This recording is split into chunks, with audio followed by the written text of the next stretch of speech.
Hi guys! Mabuhay! For today's video, meron naman tayong panibagong edisyon ng unboxing! Samahan ninyo ko! Tara!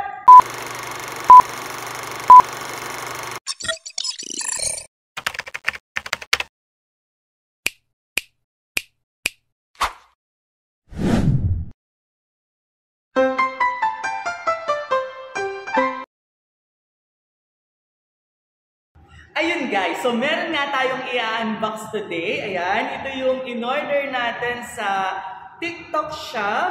Ayan guys, so kararating lang din niya.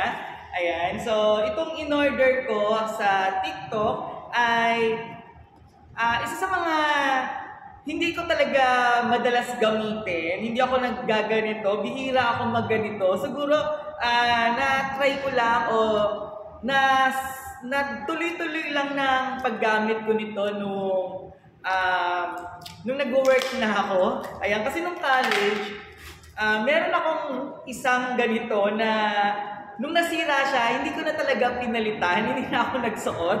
Ayan guys, so ito siya. Nagte-trending to sa TikTok dahil mukha siyang pang milyon na presyo pero sobrang mura nito, itong version na to. Ayan, ito ay mula sa Sanda. Ayan, tingnan nyo guys. So medyo na-UP yung lata niya. Ayan, UP. Ayan, di ba? Na medyo na-UP siya, na-deform siya. Ayan, so ito sa box natin. Kasi parang, ito yung box niya, no? Mukhang nadaganan siya. Pero okay naman. And may pa-free siyang ganito guys. Ayan. Yung kulay niya is parang black na may pagka... Hindi ko alam yung color nito. Ayan, parang dark na brown. Ayan. So, guys, so, tingnan natin. Suot natin. Ayan. So, may free siya na ganito. Ayan, freebie niya. And then, ito yung ating relo.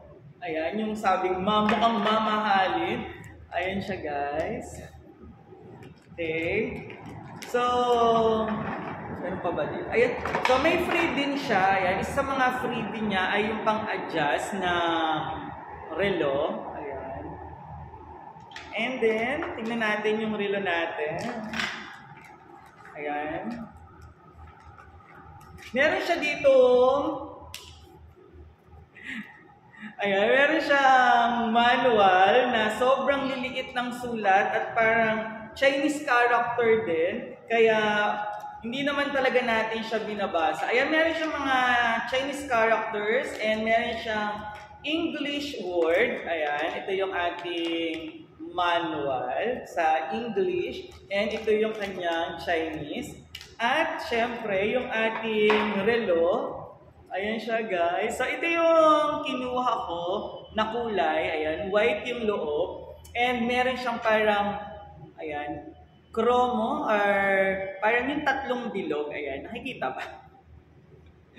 Ayan guys. So, ganyan yung design na nakuha ko or kinuha ko. Kasi ayoko yung isa na version na isang bilog lang. Ayan. So, parang kinuha ko yung tatlo. Ayan. So, time check. Ayan. Ayun pa, nakaayos na yung oras niya sa Philippine time. And this is from China kasi. Ayan siya guys. And tingnan nyo. Ayan. So, i-adjust ko na lang siguro to. Ayan, kasi medyo malaki talaga sa akin. Ayan, malaki siya. Ayan. So, kailangan nating i-adjust. Tingnan nyo. And yung ginagamit ko kasing relo.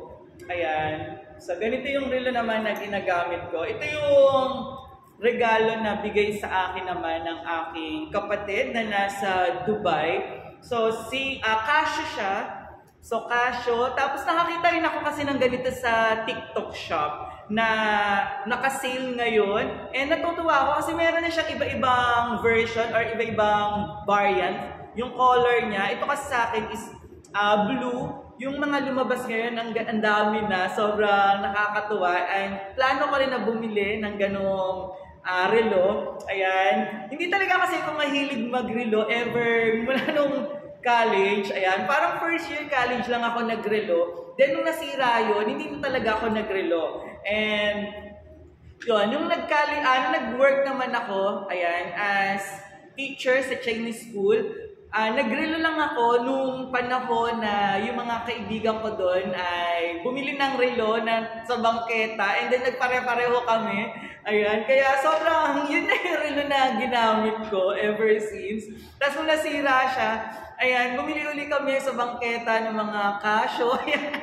Ayan, yung mga G-Shock. Ayan, so yung mga relo. Kaya talagang sabi ko, hindi talaga ako mahilig sa relo. And then ito, so ewan ko ako yung tao na kapag nalilate, parang mas sumasakit yung tiyan ko, parang gumigiling yung tiyan ko kapag sobrang late ako, tapos titingin pa ako sa oras, mas nape-pressure ako, kaya doble yung sakit na nararamdaman ko. Kaya talagang kapag nakita nyo akong walang relo, ibig sabihin late ako nun, ayokong magrelo para hindi sumakit yung tiyan ko or hindi ako ma-pressure at ma-stress. Ayan, so balik tayo dito sa yung brand ng Sanda, ayan. So, napakamura lang niya. Nakuha ko lang siya ng 687 pesos.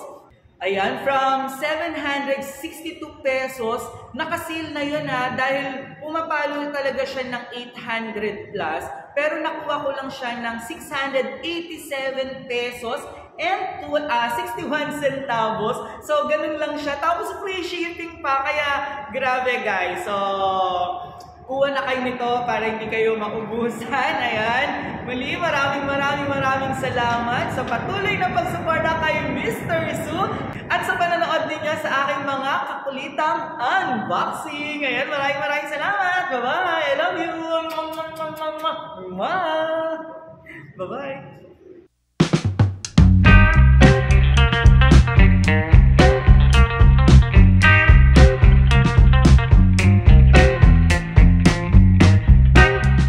Siyempre, special shoutout sa mga estudyante ko sa 7 Fronda and 7 Escuro. Ayan, mega love shoutout. Mamimiss ko kayo.